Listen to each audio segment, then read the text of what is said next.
Please help me give a warm welcome. No, I can say this in American too. A warm welcome to Barb.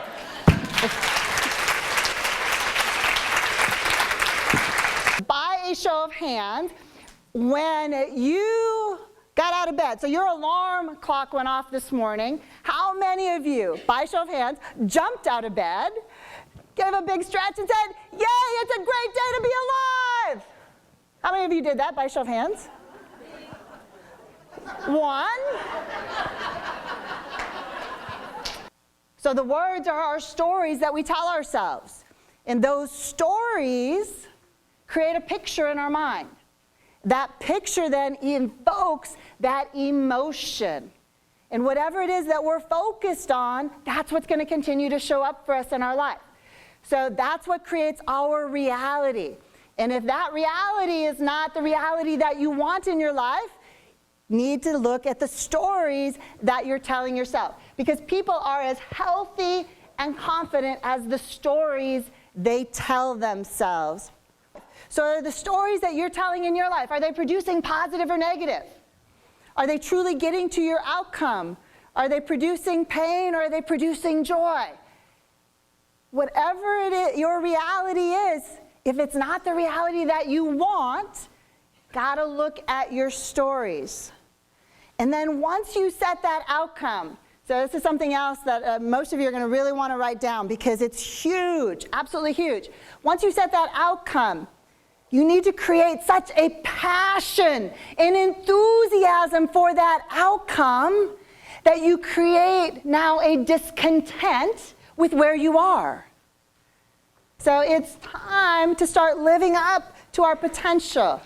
We as human beings, we have insane potential. An oak, this little acorn can produce an oak tree that is 83 feet tall, crown of 150 feet. It has insane potential. We as human beings, we have that same insane potential.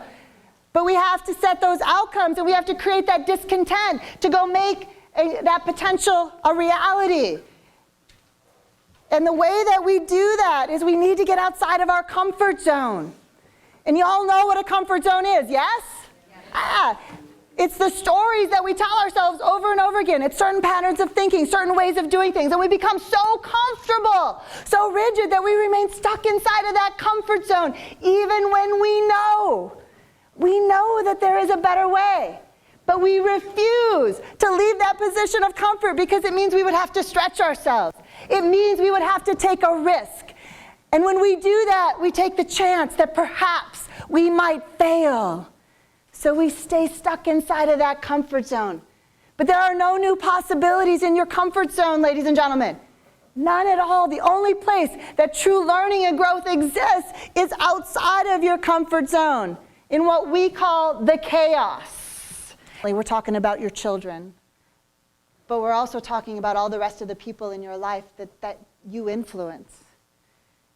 You want those people in your life to be self-confident, yes? How will they know how to be self-confident if you don't show it, if you don't choose it for yourself? You want them to be passionate, driven, enthusiastic, yes? How will they know if you aren't? You want them to have integrity with the commitments, the promises that they make to themselves, yes? How will they know if you don't?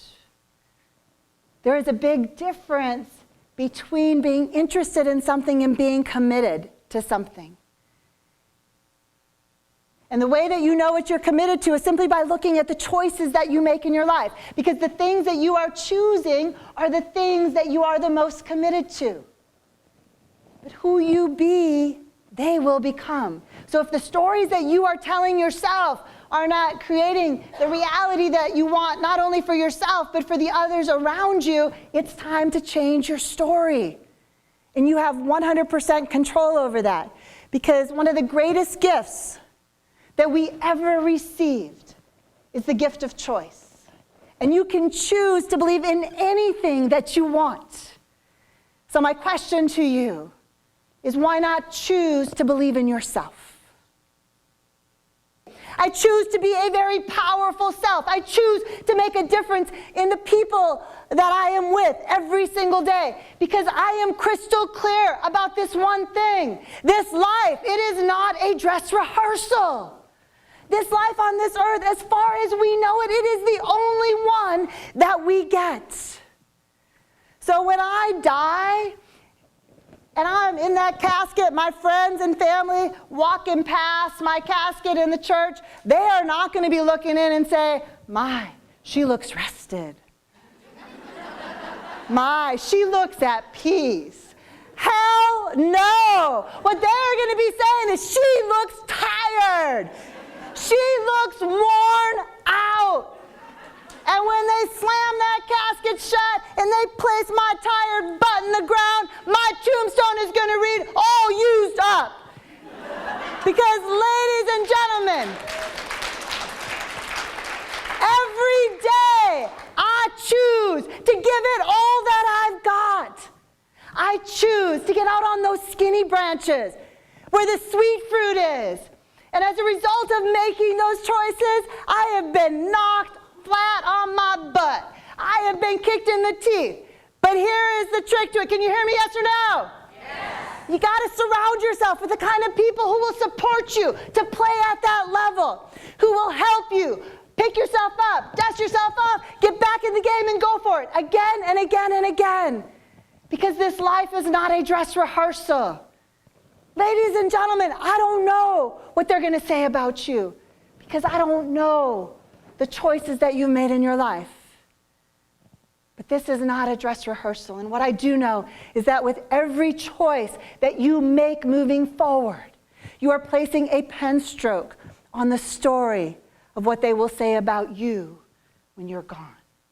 And as you walk away from here today, my message is simple.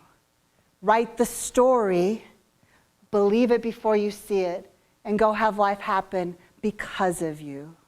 Thank you.